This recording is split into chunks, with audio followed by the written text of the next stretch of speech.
नमस्कार, मेड सरल पर आपका बहुत बहुत स्वागत है। आज की इस क्लास में हम देखेंगे यूनिट 7 क्षेत्रमिति। यूनिट 7 क्षेत्रमिति chapter number 15 class 10th maths का है। 10th maths unit 7 chapter number 15।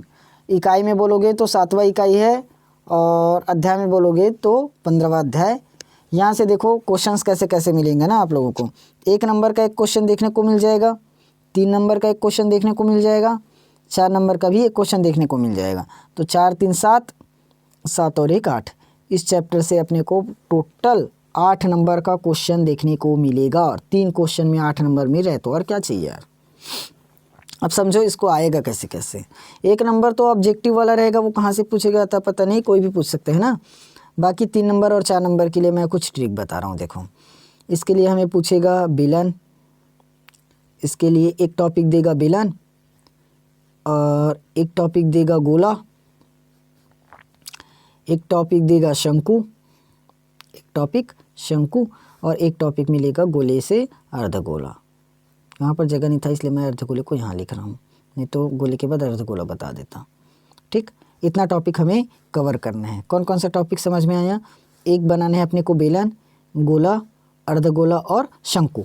4 topic बस कवर करना है। अगर ये 4 टॉपिक एकदम फिक्स है ना तो इस 4 टॉपिक से 7 नंबर कहीं नहीं जाएगा, मैं गारंटी के साथ बोल रहा हूँ। अगर एकदम पूरा क्लियर है तो इन 4 टॉपिक्स में से 7 नंबर आप लोगों का कहीं भी नहीं जाने वाला, एकदम शुद्ध मिलेगा 7 नंबर। ठीक, देखो यहाँ पर तो मैं पूरा का पूरा सॉल्यूशंस आप लोगों को करा नहीं सकता, सिर्फ क्वेश्चंस को कराऊंगा।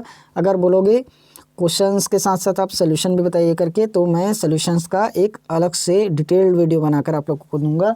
और जैसे बोलोगे वैसे पढ़ाऊंगा। ऑन बोर्ड बोलोगे बोर्ड में आकर पढ़ाइए करके, तो बोर्ड में पढ़ाऊँगा। ऐसे ही PDF फॉर्म में पढ़ाओ बोलोगे तो मैं PDF फॉर्म ला दूँगा। आंसर बोलोगे तो मैं आंसर दे दूँगा ना। और ये तो 10th मैथ्स का मेड सरल पर सब मिल रहा है, 10th मैथ्स और 12th मैथ्स का। अगर आप लोगों को अदर सब्जेक्ट चाहिए तो मेड सरल चैनल पर चले जाइए, वहाँ पर सभी सब्जेक्ट्स मिलना स्टार्ट हो गए हैं ना। ठीक, चलिए देखते हैं क्षेत्रमिति। देखो, आर त्रिज्या वाले गोले का संपूर्ण पृष्ठ, अर्धगोले का संपूर्ण पृष्ठ जानते हो क्या होता है? अर्धगोले का संपूर्ण पृष्ठ बताना है। यदि घन आपकी भुजाएं A इकाई, B इकाई और C इकाई है तो घन आपका आकाशीय विकर्ण बताना है अपने को। क्या चीज़? घन आपका आकाशीय विकर्ण क्या होगा जानते हो। उसके बाद आ जाते हैं C में। देखो, शंकु का व्यास 6 सेंटीमीटर है, ऊंचाई 4 सेंटीमीटर है। शंकु की तिर्यक ऊंचाई बताना है, बता लोगे।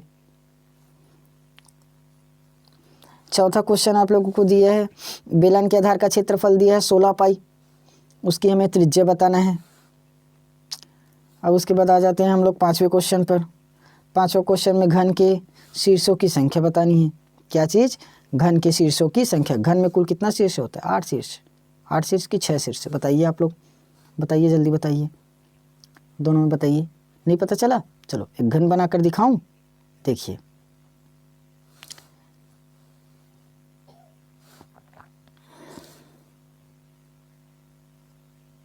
ये लीजिए, क्या बन गया हमारा एक घन। अरे मिटा दिया, काहे मिटा दिया?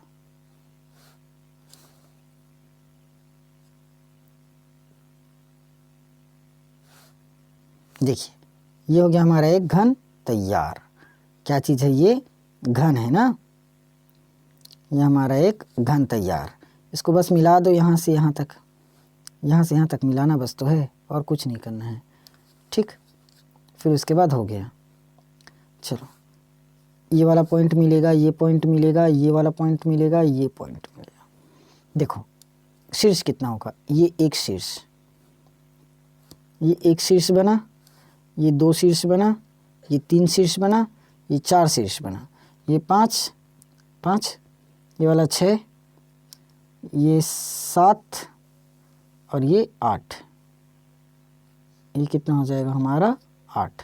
टोटल 8 शीर्ष। ठीक, तो 8 शीर्ष बनेगा इस तरह से। चलिए अगले क्वेश्चन पर आते हैं। खाली स्थान है। घनाभ में आकाशीय विकर्ण कितना होगा? 4। पृष्ठ विकर्ण बोले तो 12, टोटल विकर्ण बोले तो 16। कई बार करा दिया। घन में आकाशीय विकर्ण की लंबाई खाली स्थान होती है। अब आप लोग बताओगे।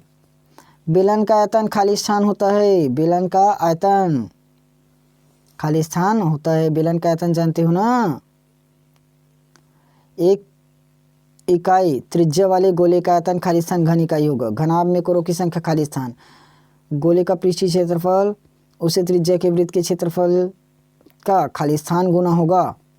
शंकु के आधार का क्षेत्रफल बताना है। 14 सेंटीमीटर व्यास वाले अर्धगोले की त्रिज्या खाली स्थान होगी। व्यास जब 14 है तो त्रिज्या 7 होना चाहिए, सीधी बात। घनाभ की सभी फलकें वर्गाकार होती है, सत्य के असत्य। आयताकार कागज का क्षेत्रफल बेलन का वक्र पृष्ठ होता है। बेलन का संपूर्ण पृष्ठ का क्षेत्रफल 2πr/h होता है, सत्य की असत्य। अर्धगोले का आयतन 2/3 πr³ होता है, सही है कि गलत बताओ। घन के कुल विकर्ण की संख्या 16 होती है, सत्य है, बताओ। चलो अब लघु उत्तरीय प्रश्न में आ जाते हैं। 3 नंबर वाला क्वेश्चन में ना, 3 नंबर वाला क्वेश्चन हम लोग कवर करेंगे इस बार। कौन सा क्वेश्चन? 3 नंबर वाला क्वेश्चन। चलिए देखते हैं। एक बेलन के आधार की परिधि कितना है? 14 सेंटीमीटर है, ऊंचाई 10 सेंटीमीटर है, तो वक्र पृष्ठ का क्षेत्रफल बताना है। 2 समान ऊंचाई वाले लंबवृत्तीय बेलनों के आधार की त्रिज्या 2:5 के अनुपात में है। इनके आयतनों का अनुपात हमें बताना है।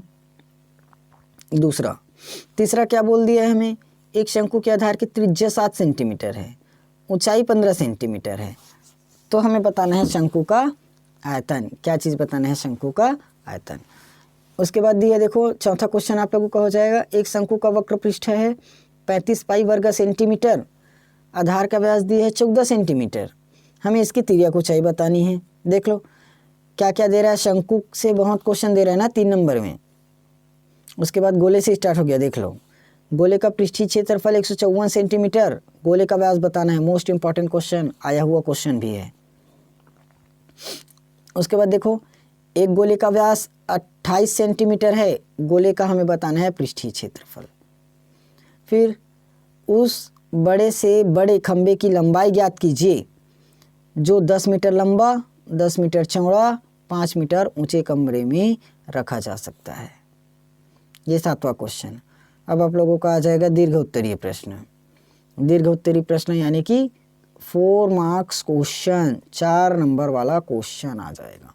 ठीक, ये आ जाएगा आप लोगों के 4 नंबर में। बेलन के आधार की त्रिज्या 14 सेंटीमीटर दिया है और ऊंचाई को 10 सेंटीमीटर दिया है, तो हमें बेलन का वक्र पृष्ठ बताना है। ठीक, एक बेलन के वक्र पृष्ठ का क्षेत्रफल दिया है 3696 वर्ग सेंटीमीटर और बेलन के आधार की त्रिज्या दिया है 14 सेंटीमीटर, तो हमें बेलन की ऊंचाई बतानी है। क्या चीज़? बेलन की ऊंचाई। उसके बाद प्रश्न नंबर 3, तीसरा क्वेश्चन क्या बोला है? देखो, एक बेलन का आयतन और ऊंचाई क्रमशः 3080 घन सेंटीमीटर है और 20 सेंटीमीटर है। देखो, आयतन 3080 घन सेंटीमीटर, ऊंचाई 20 सेंटीमीटर, तो हमें बताना है बेलन का वक्र पृष्ठ। फिर उसके बाद चौथा क्वेश्चन पर आते हैं। एक लंबवृत्तीय बेलन के आधार की परिधि 44 सेंटीमीटर है। बेलन के आधार की परिधि 44 सेंटीमीटर, ऊंचाई 10 सेंटीमीटर, तो बेलन के वक्र पृष्ठ का क्षेत्रफल और आयतन निकालना है। आधार की परिधि मतलब जानते हो, बेलन का आधार की परिधि क्या बनेगी? 2πr, क्योंकि बेलन इस तरह से रहता है, जानते हो ना बेलन की आकृति कैसी रहती है ये। तो ये जो बेलन के आधार है ये कौन सी आकृति हुआ? वृत्ताकार, तो वृत्त की परिधि क्या दिया है? 2πr 44 centimetre. ठीक, 5वां क्वेश्चन पर आ जाइए। शंकु के आकार में तंबू में 65 पाई वर्ग मीटर कपड़ा लगा है। तंबू की तिर्यक ऊंचाई दी है 13 मीटर, तो उसकी ऊंचाई और त्रिज्या बतानी है हमें। हमें क्या बतानी है? उसकी ऊंचाई और त्रिज्या। ये 5वां क्वेश्चन है।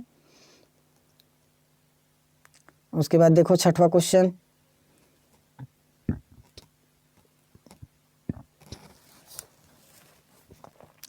एक शंकु आकार तंबू की ऊंचाई 5 मीटर, आधार की त्रिज्या दी है 12 मीटर, उसकी तिर्यक ऊंचाई, तंबू को बनाने में लगने वाले तिरपाल कैनवास का लागत मूल्य ज्ञात कीजिए यदि उसका मूल्य 70 रुपये प्रति वर्ग मीटर, यानी कि 1 वर्ग मीटर यदि हम बनाएंगे 1 वर्ग मीटर लगाएंगे तो कितना रुपए लग जाएगा, 70 रुपये। तो 2 की 140, वैसे ही इसका आयतन निकालेंगे। क्या दिया हमें, तिरपाल का लागत मूल्य। तो जितना हमारा क्या होगा, उसका पृष्ठ या क्षेत्रफल होगा, उसमें क्या लगाएंगे, तिरपाल लगाएंगे ना, उसके हिसाब से कैलकुलेट हो जाएगा। देखो 7वां क्वेश्चन, एक शंकु के आधार का व्यास 14 सेंटीमीटर है, ऊंचाई 24 सेंटीमीटर है, शंकु का संपूर्ण पृष्ठ का क्षेत्रफल और आयतन निकालना है। अब उसके बाद 8वां क्वेश्चन है, यदि गोले का व्यास 12 सेंटीमीटर है, गोले का पृष्ठीय क्षेत्रफल और आयतन ज्ञात करना है। आयतन निकाल लोगे। 9वां क्वेश्चन दिया है, देखो लोहे की 3 गोलियां जिनकी त्रिज्या 6 सेंटीमीटर, 8 सेंटीमीटर और 10 सेंटीमीटर है, इसको पिघलाकर क्या किया जा रहा है, एक बड़ा ठोस गोला बनाया जा रहा है। तो बनाए गए नए गोले की त्रिज्या बतानी है हमें। उसके बाद क्वेश्चन नंबर 10, 2 सेंटीमीटर त्रिज्या वाले 64 गोलियों को पिघलाकर एक बड़ा गोला बनाया गया है, तो बड़े गोले की त्रिज्या ज्ञात करनी है। ये क्वेश्चन आया हुआ है 2020 में।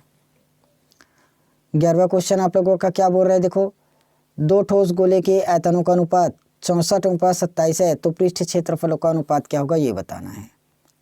11वां क्वेश्चन कंप्लीट। ज़रा 12वें क्वेश्चन पर आइए। देखो क्या बोला है, हमारे छत्तीसगढ़ के स्टूडेंट ऐसे पढ़ाई पढ़ते, का पढ़ते याद नहीं रहा है, ऐसे बोल रहे होंगे अभी, का करा हंसते हैं सर, मत कराना बोला थोड़ी। चलो देखेंगे फिलहाल, बिकॉज इम्पॉर्टेंट क्वेश्चन तो है। मिट्टी का एक शंकु जिसकी लंबाई 24 सेंटीमीटर, आधार की त्रिज्या 6 सेंटीमीटर है, जिसे एक बच्चा क्या कर देता है, गोले में परिवर्तित कर देता है। तो गोले की त्रिज्या बतानी है। शंकु ऊंचाई 24 सेंटीमीटर, त्रिज्या 6 सेंटीमीटर है। वो बच्चा क्या कर रहे हैं, खेल खेल में इस शंकु को गोला बना दिया, तो उस गोले की त्रिज्या बतानी है हमें। उसके बाद एक गोले का आयतन ज्ञात करना है जिसका पृष्ठीय क्षेत्रफल 154 वर्ग सेंटीमीटर है। एक गोले का आयतन ज्ञात करना है जिसका पृष्ठीय क्षेत्रफल 154 है, ये भी प्रीवियस ईयर में आया हुआ है। उसके बाद देखो क्वेश्चन नंबर 14, एक ठोस शंकु की ऊंचाई 10 सेंटीमीटर, व्यास 20 सेंटीमीटर, तो त्रिज्या भी 10 सेंटीमीटर बन जाएगा। इसे गलाकर 2 सेंटीमीटर व्यास यानी कि 1 सेंटीमीटर त्रिज्या के 2 सेंटीमीटर व्यास वाले कितने नए गोले बनाए जा सकते हैं, ये बताना है। ठीक, इस तरह से आप लोगों का क्वेश्चन 14, यहाँ से मैंने 14 क्वेश्चंस को कंप्लीट कराया। ठीक, अब आप लोग कितना प्रैक्टिस करते हो वो आप लोगों के ऊपर है भाई। जितना मैं तो अपना काम पूरा कर रहा हूँ, इंपॉर्टेंट क्वेश्चन आप लोगों के लिए ला रहा हूँ, इंपॉर्टेंट क्वेश्चंस की सीरीज़ ला रहा हूँ, बार बार इंपॉर्टेंट क्वेश्चन का आंसर करा रहा हूँ। अब आप लोग तब भी नहीं पढ़ोगे तो वो आप लोगों की गलती है ना। देखो हमने पूरा ख़त्म कर दिया है, 1 से लेकर पूरा 15 तक ख़त्म कर दिया। अब लास्ट बचा हमारा ओनली लास्ट यूनिट, एक ही यूनिट बस बचा है, यूनिट 1, ओनली एक ही यूनिट बचा, और वो है हमारा चैप्टर नंबर 16। वो चैप्टर 16 हम लोग कल ख़त्म कर देंगे। ठीक, आज के लिए तो क्लास बहुत ज़्यादा लंबा हो गया है, इतने में ही स्टॉप करेंगे। ठीक, अब मेक सरल पर चले जाना, वहाँ पर 12th वालों, अगर 12th वाले कोई इस क्लास को देख रहे हो 10th का, तो थोड़ा बहुत ध्यान देना। आप लोगों का physics, chemistry, Hindi, English make सरल पर मिलना स्टार्ट हो गया है ना, और 12th मैथ्स तो यहीं पर मिल रहे हैं। और 10th वालों को खासकर बोल रहा हूँ, 10th वाले ध्यान देना, आप लोगों का मैथ्स को छोड़कर बाकी सभी सब्जेक्ट्स पूरा मेक सरल पर मिल जाएगा, आप लोग जाकर देख लेना। ठीक, चलिए आज की क्लास यहीं पर समाप्त करते हैं, मिलेंगे कल चैप्टर नंबर 16 के साथ और जल्द ही आएंगे। तब तक आप लोग बोर्ड एग्ज़ाम की तैयारी बहुत अच्छे से कीजिए और एकदम मेहनत के साथ पढ़िए, क्योंकि बोर्ड एग्ज़ाम अब ज़्यादा दिन नहीं बचा है, आने ही वाला है। ठीक, बोर्ड एग्ज़ाम अब आने ही वाला है, आप लोग अच्छे से तैयारी करो। ठीक, चलिए मिलेंगे कल चैप्टर नंबर 16 के साथ।